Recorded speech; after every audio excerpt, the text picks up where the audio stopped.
Hello guys, আজকে আপনাদের আমি দেখাবো আমার মুরগির বাচ্চাগুলো কীভাবে আমার হাত থেকে খাবার খেয়ে খায়। তাহলে আমি এই চালের বাটিগুলো নিয়ে নিচ্ছি।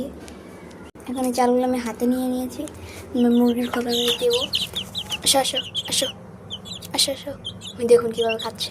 আসো আসো আসো আসো আসো।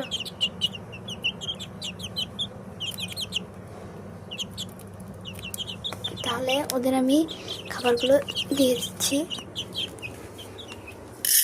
এখন আপনারা দেখেন আমার রেসার কবুতরগুলো স্বাস্থ্য,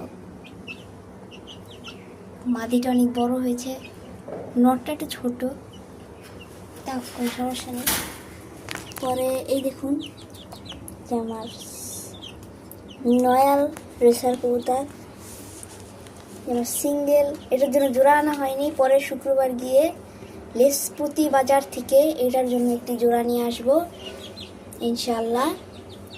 মুরগিগুলো অনেক ভালো হয়েছে, এরকম আরও মুরগি কিনবো আমি ভাবছি। ঠিক আছে, পরের ভিডিওতে দেখা হবে। আল্লাহ হাফেজ।